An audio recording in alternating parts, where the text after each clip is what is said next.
உலகத்திலே number 1 country India. எந்த விஷயத்தில் அப்படின்னா டயபிட்டிஸ். இந்த சர்க்கரையை மருந்து மாத்திரைகள் மூலமாக நாம் கட்டுக்கோப்பில் கொண்டு வர முடியுமா? சர்க்கரை என்றால் என்ன? இன்னொரு 5 வருஷம் கழிச்சு அந்த மருந்துகள் வேலை செய்யாது. இன்னொரு 8 வருஷம் கழிச்சு பார்த்தீங்கன்னா இன்சுலின் போடக்கூடிய சூழல் வரும். சர்க்கரையால் ஏற்படக்கூடிய பாதிப்புகள் என்ன?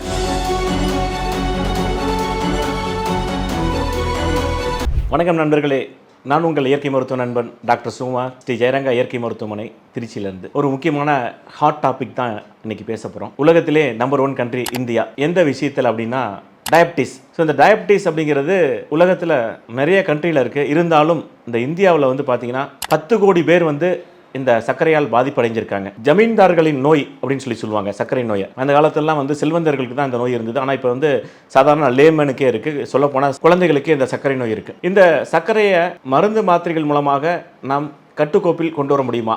சர்க்கரையால் ஏற்படக்கூடிய பாதிப்புகள் என்ன? சர்க்கரை என்றால் என்ன? சுகர், டயபிட்டிஸ், கணையத்தின் செல்கள் செயலிழந்து இன்சுலின் சுரப்புத்தன்மை படிப்படியாக குறைந்து அந்த கார்போஹைட்ரேட்டை குளுக்கோஸை கிளைகோஜனாக மாற்ற முடியாமல் அந்த சூழலில் பார்த்தீங்கன்னா ரத்தத்தில் சர்க்கரையாக கலந்து இந்த சர்க்கரை நாளுக்கு நாள் அதிகமாயிட்டே இருக்கு. அதுக்கு நிறைய மருந்துகளை உட்கொள்ளக்கூடிய ஒரு சூழலில் படிப்படியாக மருந்தின் அளவை அதிகமாயிட்டே இருக்கு. என்ன காரணம் அப்படின்னு கேட்டிங்கன்னா, இப்போ நம்ம சாப்பிடக்கூடிய மருந்து ஒரு சர்க்கரைன்னு ஐடென்டிஃபை பண்ணிட்டோம். அதுக்கு சில மருந்துகளை மருத்துவர்கள் பரிந்துரை செய்கிறார்கள். ஆனால் அந்த மருந்துகள் இன்னொரு 3 வருஷம் கழிச்சு பார்த்தீங்கன்னா டபுள் ஆகும். இன்னொரு 5 வருஷம் கழிச்சு அந்த மருந்துகள் வேலை செய்யாது. இன்னொரு 8 வருஷம் கழிச்சு பார்த்தீங்கன்னா இன்சுலின் போடக்கூடிய சூழல் வரும். அதுக்கு மிக முக்கியமான காரணம் என்ன அப்படின்னு கேட்டிங்கன்னா ட்ரக் ரெசிஸ்டன்ஸ். அதாவது மருந்துகள் என்ன மருந்து நம்ம சாப்பிட்டாலும் ஒரு சூழலுக்கு அதுக்கப்புறம் பார்த்தீங்கன்னா ஒரு காலகட்டத்திற்கு அப்புறம் அந்த மருந்துகள் நம்ம உடம்புக்கு ஏற்றுக்கொள்ளாது. அது ட்ரக் ரெசிஸ்டன்ஸ் அப்படின்னு சொல்றோம். அதை விட ஹையர் டோஸ் போனால் மட்டும்தான் அந்த சர்க்கரையானது கட்டுக்கோப்பில் கண்டிப்பாக வரும். அப்போ அந்த ட்ரக் ரெசிஸ்டன்ஸ் ஒன்று.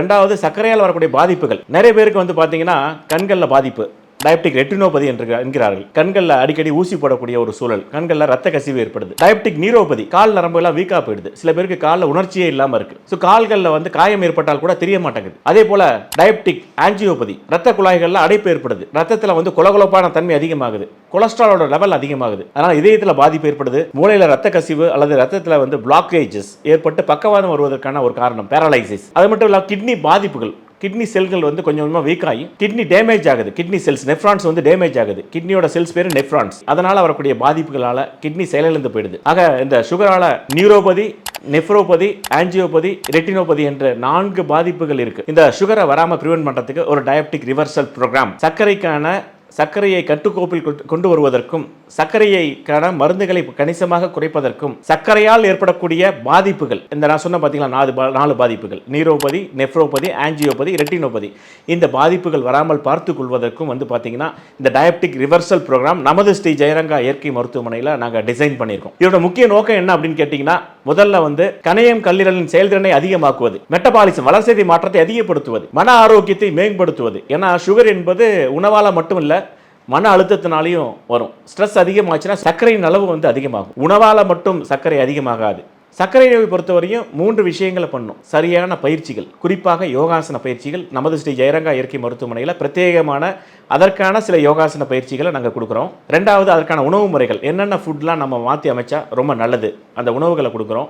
டீப் ரிலாக்ஸேஷன் டெக்னிக், யோகா நித்திரை, அந்த மைண்டை காம் டவுன் பண்ணுறதுக்கான சில பயிற்சிகளை கொடுக்குறோம். அது மட்டும் இல்லாமல் இந்த டயபெட்டிக் ரிவர்சல் ப்ரோக்ராமில் சில எக்ஸ்டர்னல் ட்ரீட்மெண்ட், வெளிப்புற சிகிச்சைகளும் கொடுக்குறோம். இந்த வெளிப்புற சிகிச்சைகள் என்று சொல்லும் பொழுது கணையம் கல்லீரலை தூண்டுவதற்கான சில மசாஜ், இடுப்பு குளியல், ஹெர்பல் மட்பாத், ஃபுட் ரிஃப்ளெக்ஸாலஜி, அது மட்டும் இல்லாமல் வாழை இலை குளியல், இது போன்ற இயற்கை மருத்துவ சிகிச்சைகளை கொடுக்குறோம். கண்டிப்பாக எதிர்காலத்தில் சர்க்கரையால் வரக்கூடிய பாதிப்புகளிலிருந்து வெளிவரலாம், மருந்தின் அளவை குறைக்கலாம், சர்க்கரையால் ஏற்படக்கூடிய அந்த காம்ப்ளிகேஷனை வராமல் கண்டிப்பாக ப்ரிவென்ட் பண்ண முடியும். இது ஒரு கண்டிப்பாக இந்த காலகட்டத்தில் அனைவருக்கும் தேவையான ஒரு விஷயம், டயபெட்டிக் ரிவர்சல் ப்ரோக்ராம். இதை பற்றி நீங்கள் தெரிஞ்சுக்கணும் அப்படின்னு நினச்சிங்க அப்படின்னா கீழே உள்ள நம்பரை நீங்கள் தொடர்பு கொள்ளுங்கள். மருத்துவமனையில் உள்ள மருத்துவர்கள் உங்களுக்கு கைட் பண்ணுவாங்க. நீங்கள் இதை அட்டன் பண்ணணும்னு நினச்சிங்கன்னா கண்டிப்பாக நீங்கள் அந்த நம்பரை சேவ் பண்ணி நீங்கள் கால் பண்ணலாம்.